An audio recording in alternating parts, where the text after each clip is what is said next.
Olá, amados em Cristo Jesus, eu saudo-vos com a graça dele, a graça e a paz desse amado nosso Senhor Jesus a todos os irmãos. Desde já agradeço a todos que têm nos acompanhado aqui e também a você da igreja, Primeira Igreja Batista aqui da Praia Grande, que tem nos seguido nesse tempo de escola bíblica dominical neste dia lindo.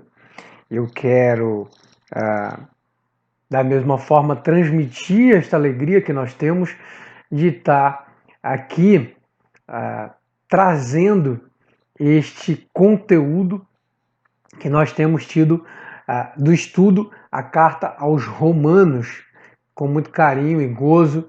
Na presença do nosso Senhor Jesus, temos estudado a palavra de Deus. Eu queria começar orando, antes de abrir as nossas Bíblias, como já agradecido ao Senhor, prestes a estudar a sua palavra, pedindo a Ele que Ele nos ofereça, da parte santa de Sua Majestade, a sua sabedoria que vem do alto para cada um de nós. Vamos orar?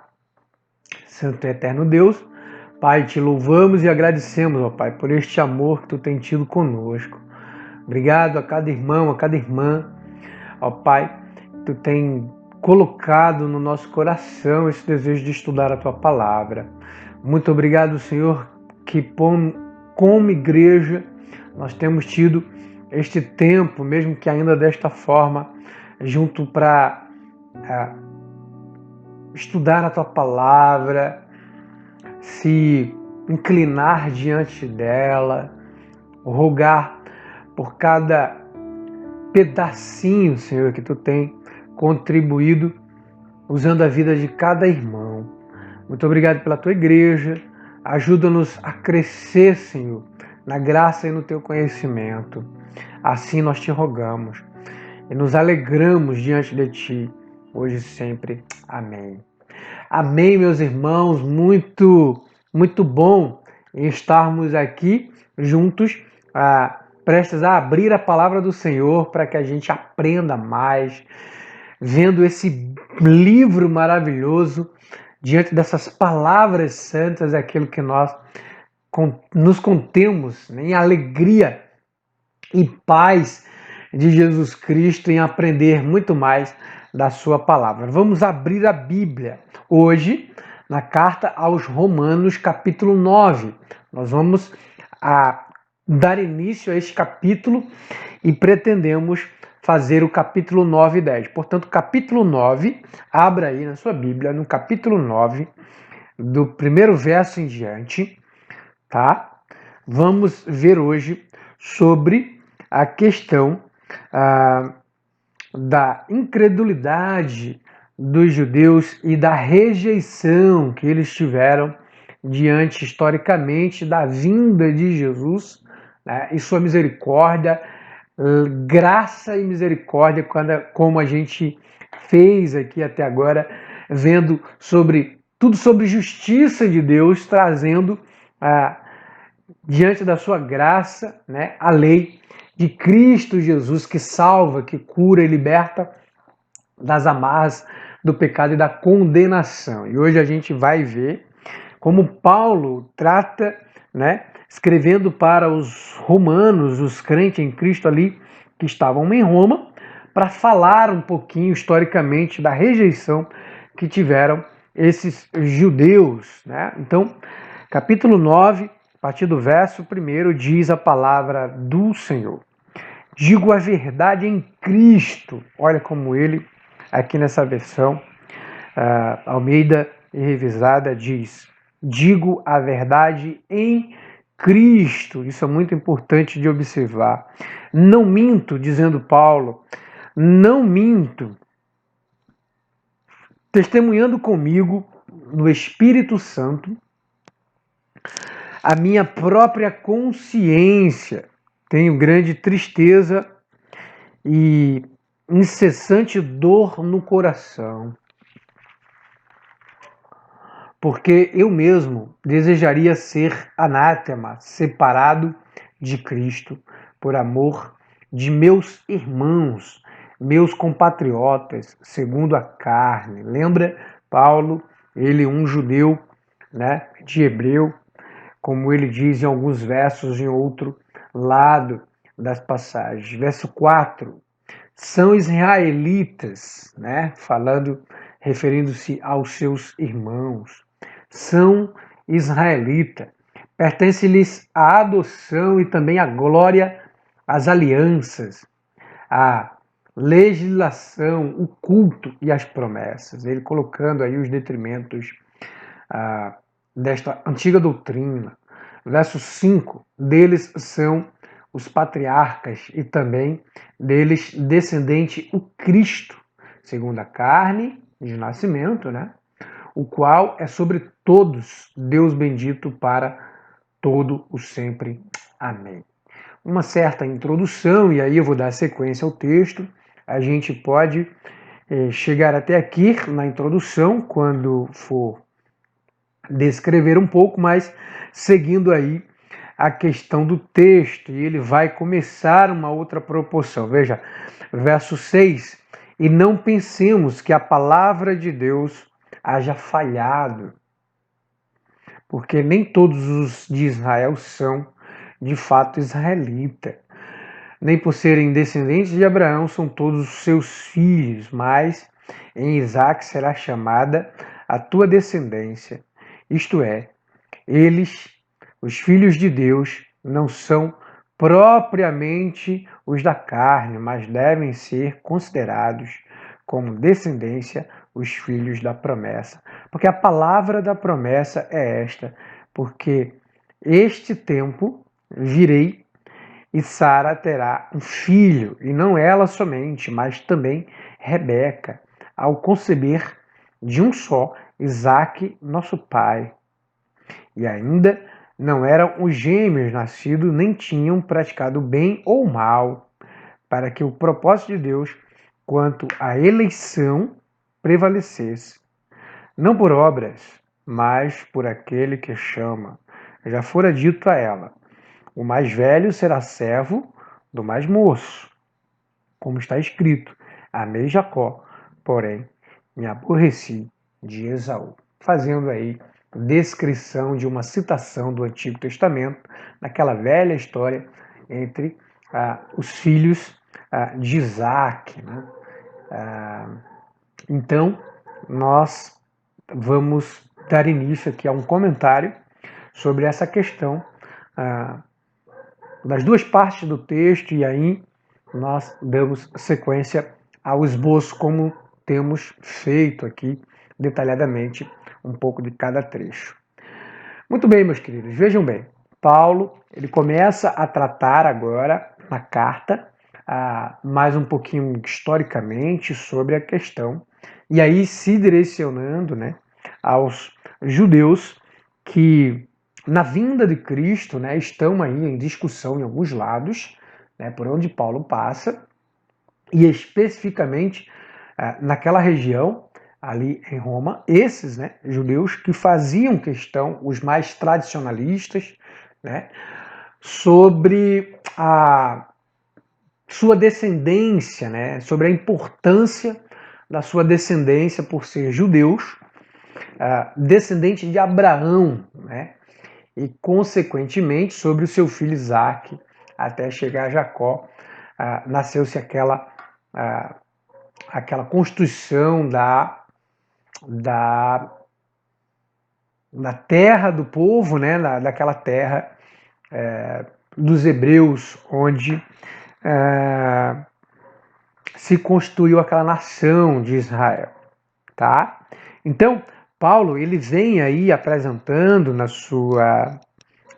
sua introdução desse trecho, desse capítulo, né, direcionado a essa questão, a esse certo lado, né, dos judeus, uma defesa, importando aí a expressão do selo de que Cristo, né, é Deus, né, e também por ser nascido da carne, né, profeticamente, é o cumprimento do que Deus vinha tratando com a nação de Israel, e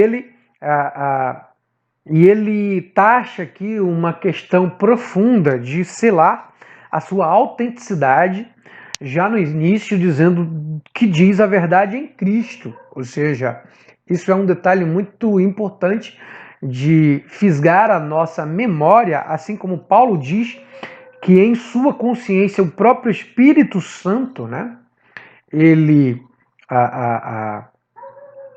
ele comunga, né, e aprova o quanto Paulo ele vem a tratar sobre essa questão focada para os judeus, dessa defesa. Paulo começa a importar essa certeza que ele extrai isso tanto historicamente como também da própria consciência à verdade de Cristo, né? Direcionado aos judeus, que ele tem uma tristeza incessante no seu próprio coração, porque os judeus pensam contrário, pelo menos aquela parte dos judeus que conheceu Cristo, ou a mensagem do Evangelho, né? E desaprova, né, a obra de Cristo, pelo menos sobre a sua redenção, para a salvação. Né? E aí ele continua dizendo que porque ele mesmo desejaria, se fosse humanamente como pecador, pensar, né, ser um anátema diante de tudo que ele conhecia profundamente, de tudo que ele sabia sobre lei. Né?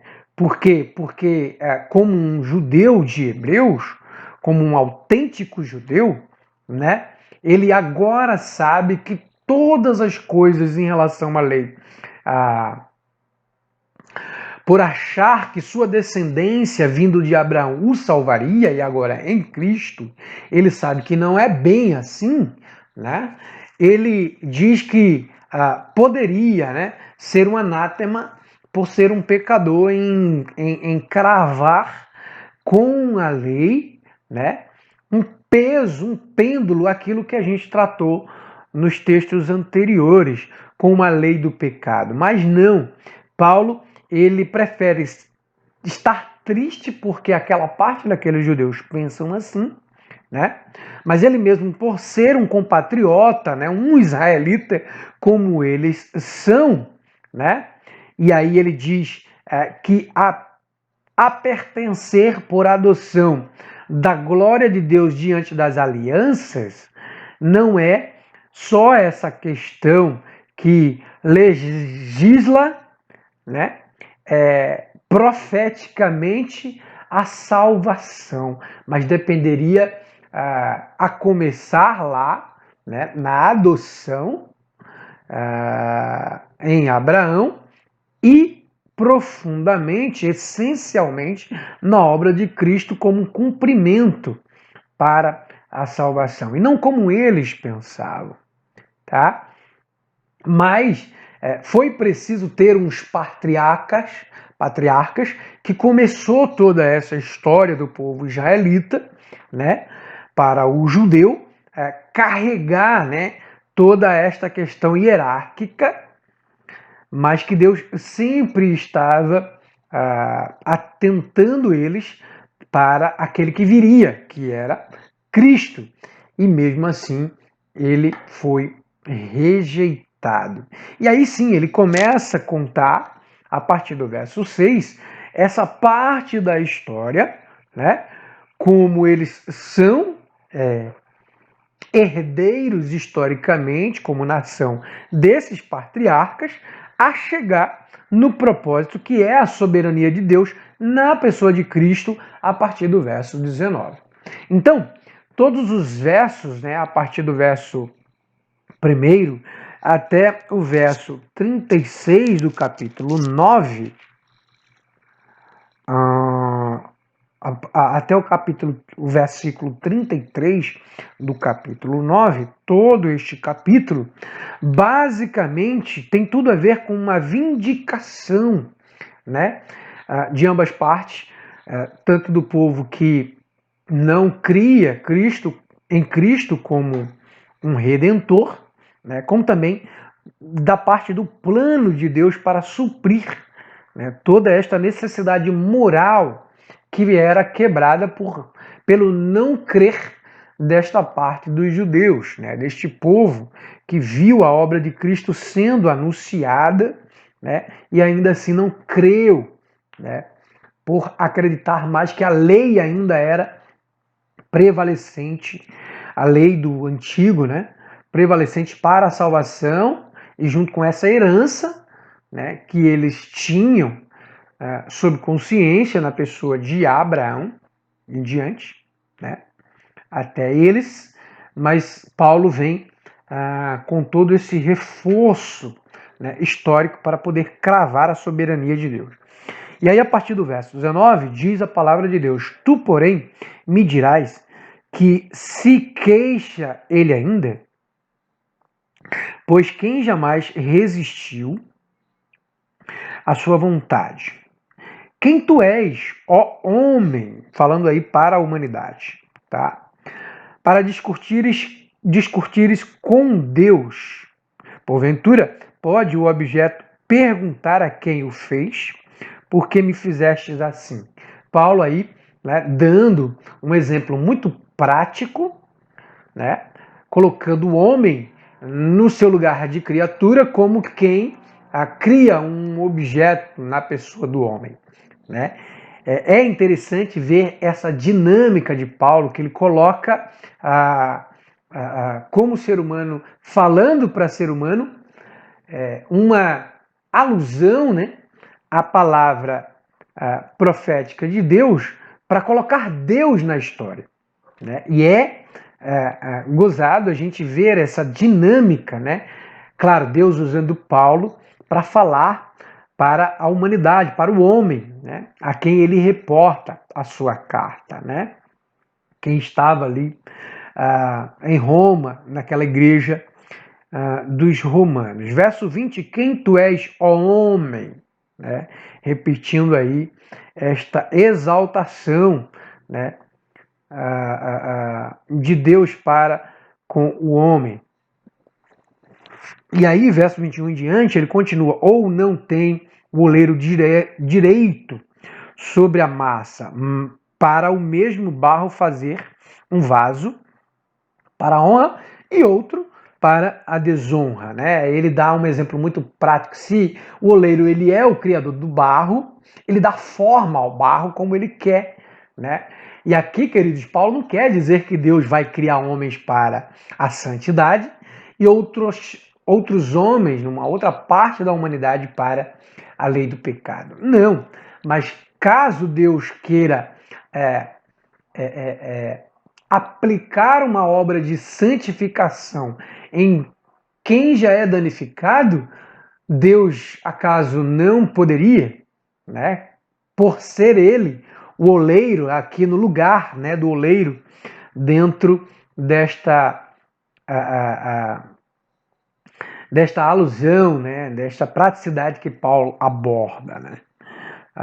Verso 22, que diremos, pois, se Deus, querendo mostrar a sua ira e dar a conhecer o seu poder, suportou com muita longanimidade os vasos de ira, preparados para a perdição, a fim de que também desse a conhecer as riquezas da sua glória em vasos de misericórdia, para a glória preparou de antemão, os quais somos nós, a quem também chamou, não só dentre os judeus, mas também dentre os gentios, né?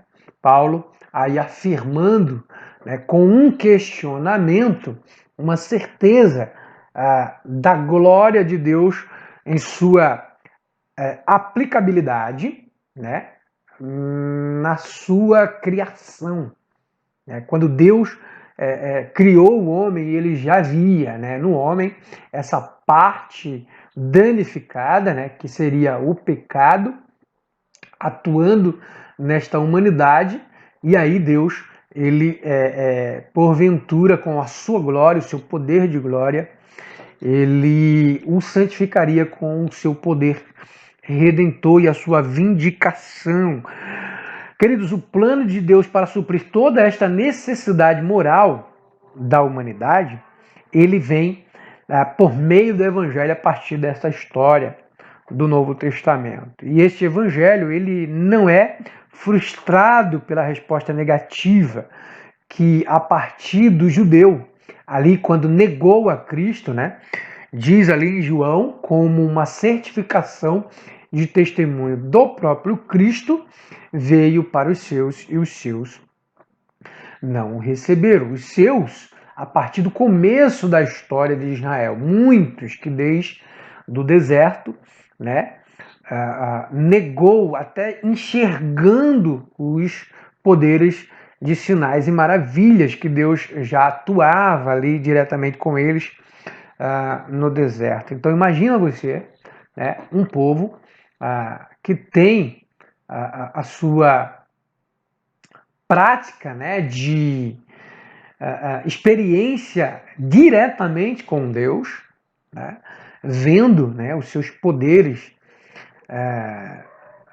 atuando, né, ali diretamente com a história deles, né, e ainda assim uma boa parte, como a gente conhece, nas partes do Pentateuco, da história do Antigo Testamento, uma boa parte daquele povo desacreditou e ainda negou a Deus, buscando adorar a imagens e criaturas, né?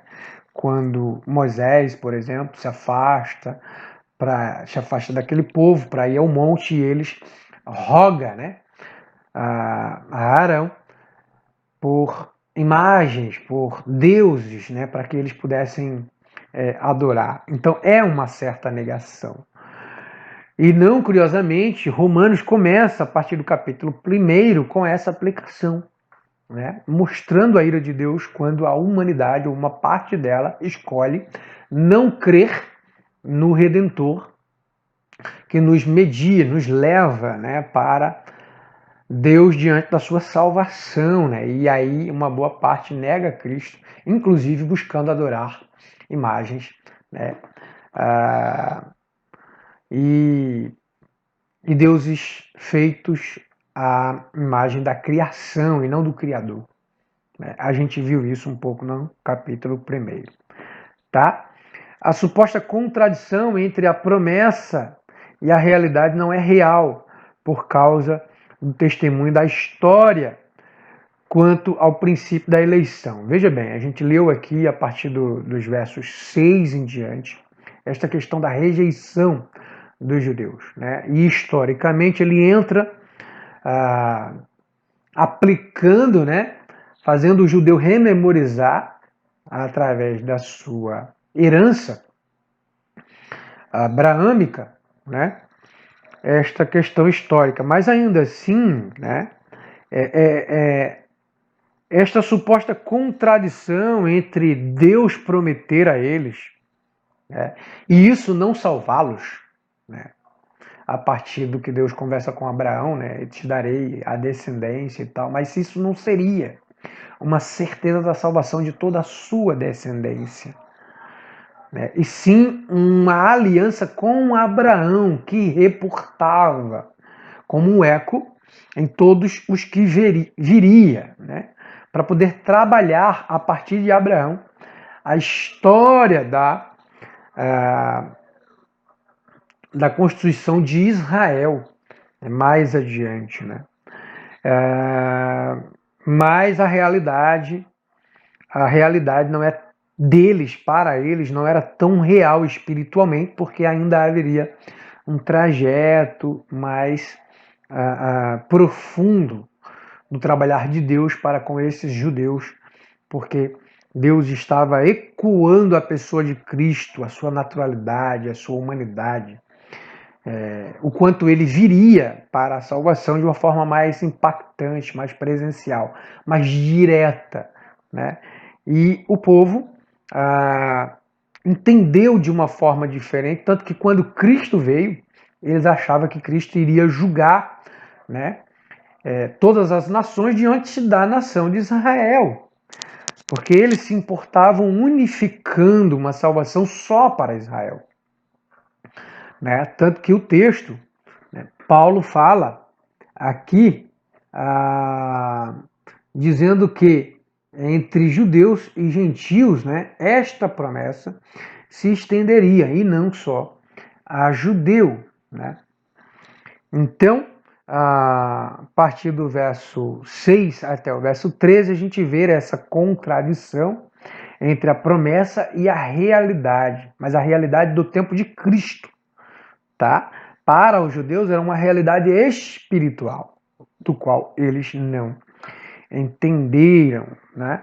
Nem todos os israelitas, por descendência física, são filhos da fé de Abraão. Isso comprova o que nós estamos falando aqui sobre essa contradição de promessa e de realidade espiritual. Por isso que Paulo fala entre os versos 6 e verso 9. Nem todos que são judeus, né, são da carne, né, judeus da carne, nascidos da carne, serão judeus eleitos, né?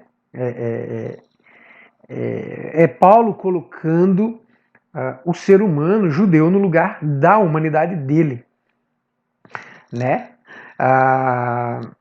Então a gente vê a partir do verso 6, verso 9 até o verso 13, né, esta questão do exemplo, né, de lá de trás de Jacó e seus filhos, né, uma prova da escolha de Deus.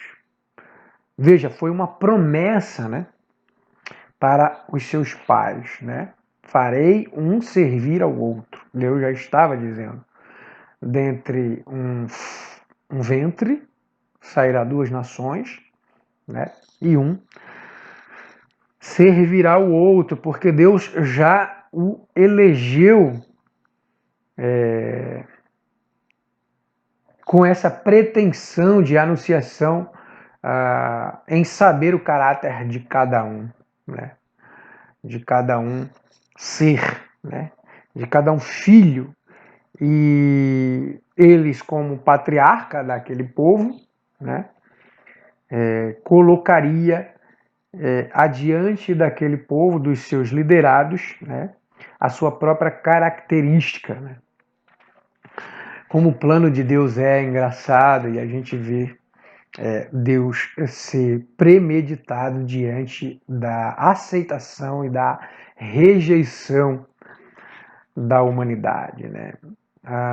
Versos 14 a verso 18 do capítulo 9. A gente leu aqui, né, essa questão da rejeição dos israelitas, e ele começa dizendo: que diremos, pois? A injustiça da parte de Deus? De modo nenhum. E aí ele vai provar, né, um modo palpável diante do exemplo Deus como Criador e nós como criatura. E Deus faz quem quer, como quer, né, e salva quem quer. É duro a gente ouvir isso. Mas quando a gente percebe esta questão da eleição de Deus em como tratar o ser humano, é porque Deus já anteriormente, né, conhecia, né, o caráter que seria formado naquela humanidade desde o ventre, né, quando aquela criatura estava sendo formada. Portanto, Deus sabia que uma parte destes hebreus, destes judeus, o rejeitaria na pessoa de Jesus, né? E a rejeição, ela não é uma injustiça, porque é equilibrada pela demonstração soberana da misericórdia de Deus, conforme ilustrado pelo papel de Faraó na história de Israel.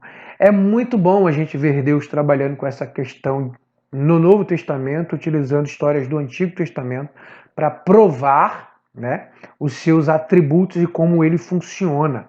No caso aqui, o atributo invisível da nossa parte, quando Deus pensa o que nós não pensamos. É aquela parte da Bíblia que os planos de Deus são muito maiores que o nosso.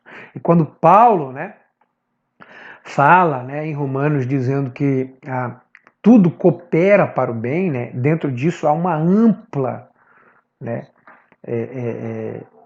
exploração, né, essa palavra assim aparentemente pesada, mas exploração no sentido de que Deus explora tudo aquilo que ele mesmo pensa a fazer diante da nossa contraposição diante da justiça de Deus. Agora, meus queridos, pega tudo aquilo que a gente viu no estudo da justiça de Deus até o capítulo 8, e aí agora a gente vai ver o caráter da humanidade contra essa justiça de Deus e como Deus trabalha com a sua vindicação diante dessa justiça.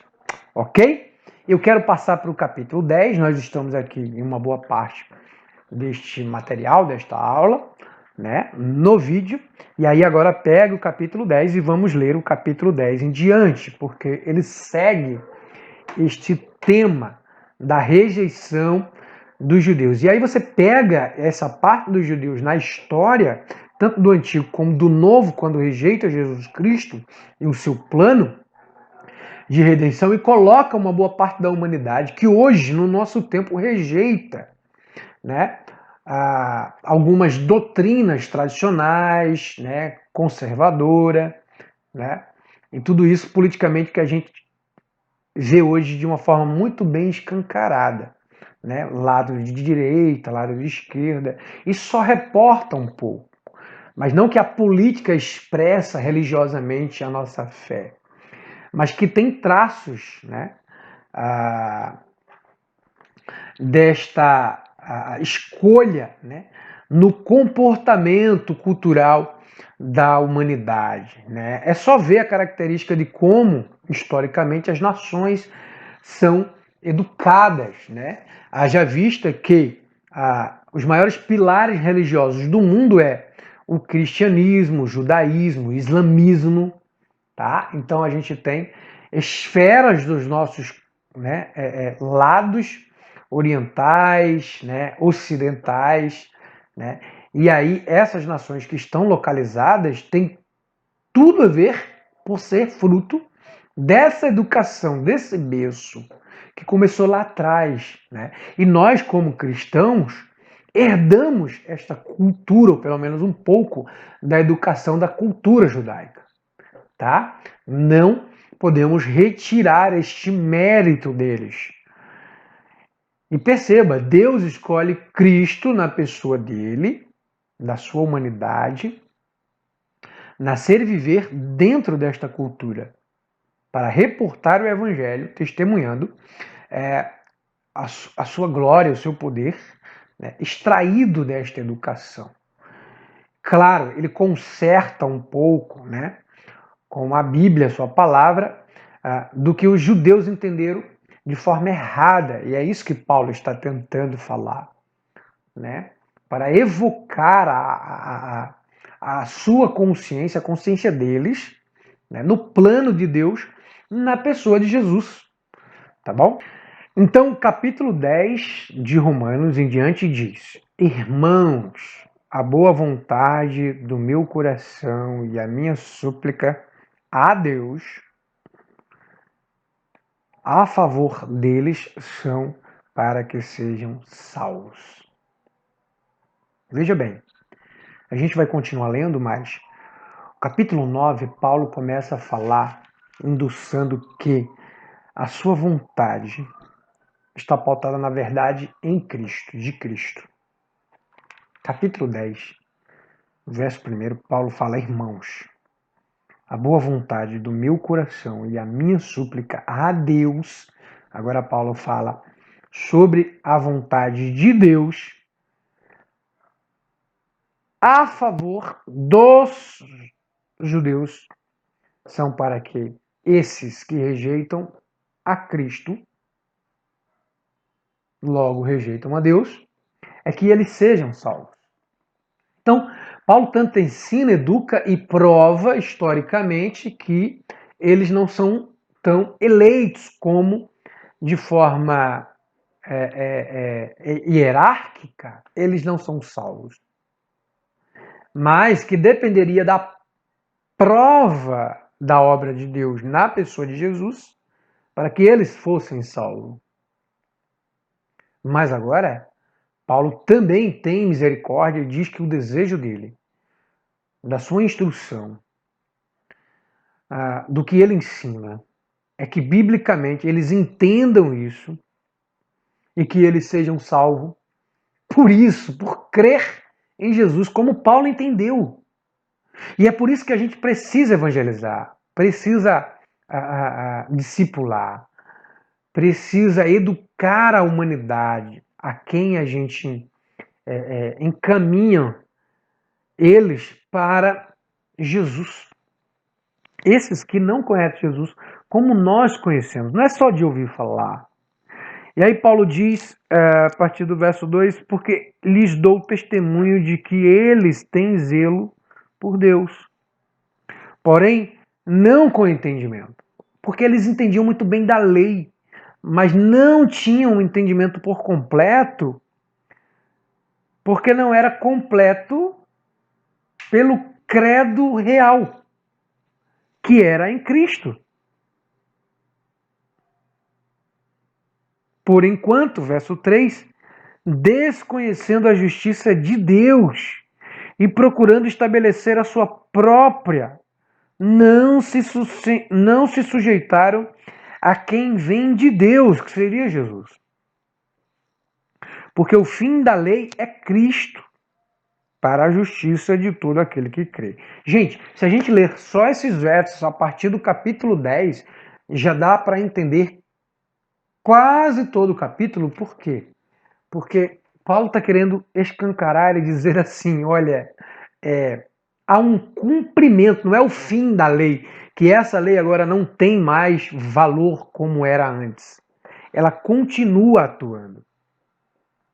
Mas o cumprimento, o fim, a consumação de todo o plano de Deus, inicialmente colocando a lei direcionada para Israel, agora o seu pêndulo, né, o seu selo chegou, consumiu, ou melhor, consumou, né, de fato, na pessoa de Jesus, na sua crucificação, no seu plano, na sua redenção. Gente, isso é maravilhoso demais. E aí a gente vê Paulo dizendo assim, se consuma na prova real de Cristo, porque Deus se fez dessa forma, como ele profeticamente havia dito. Havia dito inicialmente a nós, judeus, né, dos hebreus. É isso que Paulo está querendo dizer, né? E esboçando aqui a partir do capítulo 10, né, o que lemos um pouco, essa experiência, né, de Paulo e todo o seu povo, né, os descendentes de Abraão, a, a razão por que Israel recusou Jesus é que a sua exigência de fé foi que o seu zelo por Deus era fruto de uma deliberada ignorância quanto ao papel da fé. Esses primeiros versos que a gente lê, né? A maneira reprovável de Israel buscar a justiça de Deus por meio das obras da lei e não pela fé acarretou o seu proveitoso tempo, né, de tropeço em tudo que eles se dedicaram nesse quesito de fé voltada para os antigos, os patriarcas, né, voltada para aqueles que reportavam o Messias e não para o Messias, né? Porque o alvo final da lei, né, é Cristo, né? O alvo. Por isso que Paulo diz, a gente segue para o alvo, não para o processo. É gozado, mas a gente tem que entender como que funciona, né, o plano de Deus, né, como isso, entender o plano de Deus. Deus tem um plano todo revelado, gente, o plano da salvação. E começa, né, no início de tudo, se relacionando com uma nação, para daí, né, de forma hierárquica, né, vir se relacionando, conversando e anunciando ele mesmo na pessoa de Jesus. E a razão de Deus é o alvo, né? É Cristo. Né? E aí Israel tem, né, essa parte de Israel, os judeus têm essa maneira reprovável de buscar, né, messianicamente no processo o alvo, e não no próprio alvo, que é Jesus, né? A disponibilidade da justiça, né, de Deus baseada na fé, lá no Antigo Testamento apontava, e não era, apontava para esse presente de oferta que é Jesus, capítulo 10, verso 6 em diante. Anota aí, tá? É essa maneira de algo que a gente tem aqui, como a gente ler e expõe, estudando juntos, eu e você, tá? Desta forma. Nunca foi exigida uma tarefa impossível para Israel. Todos os sacrifícios, né? Essa importância, né? Litúrgica que era a exigência do culto, da adoração. Não, isso nunca foi algo tão assim extremo, né? Baseado em uma exigência de Deus de forma impossível, né? E de tudo, por mais que ele sacrificaria a, a, a todas as ofertas para Deus, parecia que nunca chegaria na salvação. E nunca mesmo, mas Deus estava sempre colocando a exaltação através da adoração, sempre para atentá-lo, né, sinalizá-los, né, todo o povo de Israel, o alvo, né, ele mesmo na pessoa de Jesus. Né. E a exigência presente de Deus ela é razoável, ela não é extra transcendental. É razoável porque é somente crer em Jesus como o Messias e crer em Deus. Jesus disse isso, credes em Deus, credes também em mim, João capítulo 14. Né? Porque crendo em Deus, você crê em mim, e me vendo, né? Ver a Deus, porque Deus está em mim e eu estou no Pai. É assim que Deus trata, biblicamente, com a história de Jesus, falando dele mesmo e expondo ele mesmo, se relacionando desta maneira razoável. Né?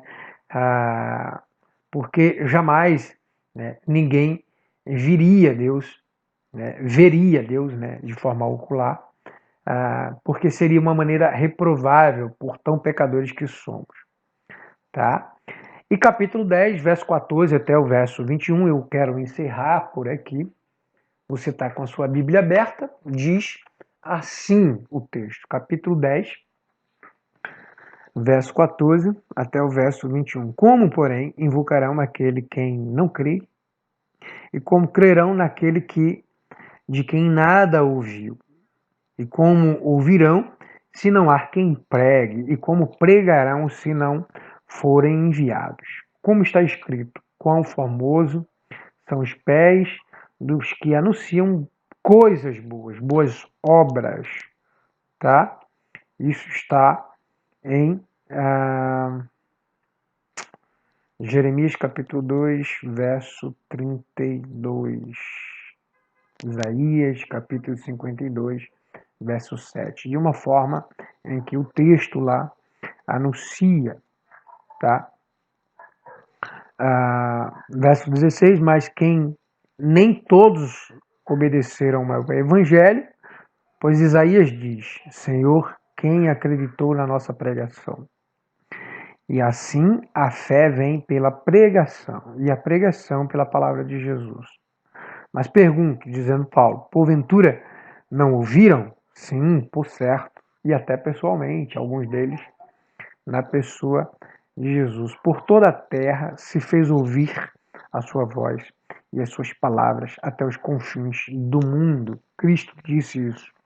Paulo parecia que ele estava escrevendo, lógico, inspirado por Jesus, vendo, né, toda a humanidade há séculos e séculos adiante.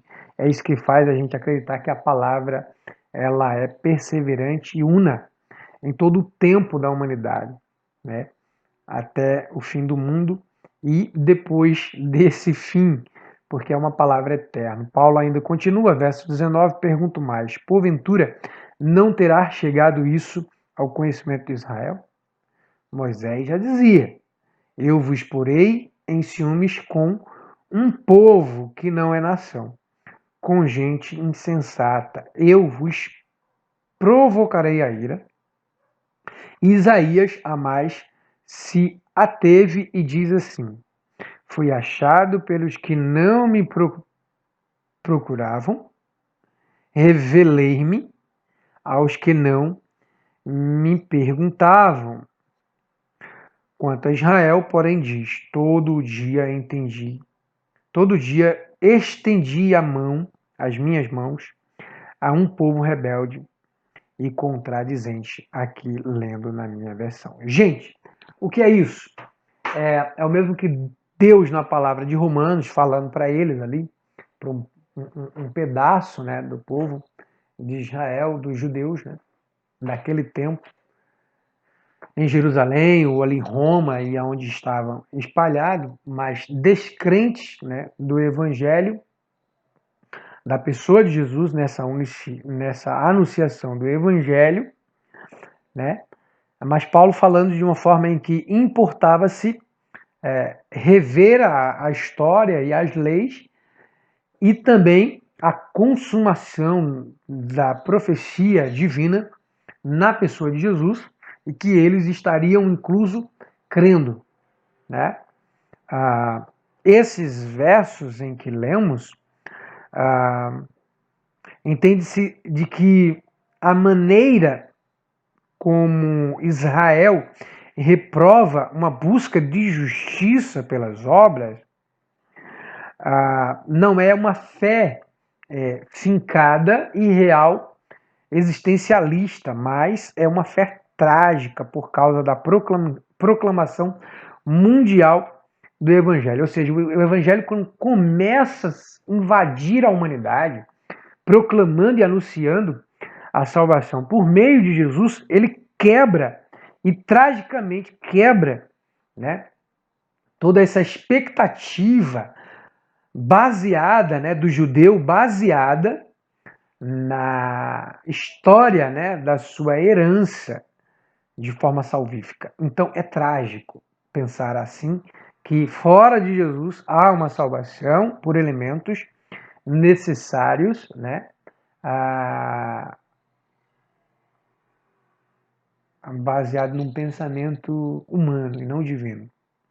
Porque os elementos necessários dentro da salvação, toda a sua significância, a gente deu um pouquinho desses significados lá no estudo, no capítulo 2 em diante, né?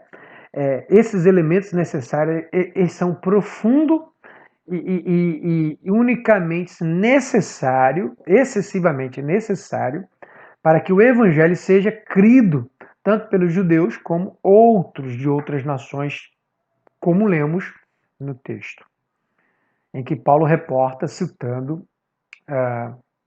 Jeremias e Isaías. Tá? Então, em toda parte,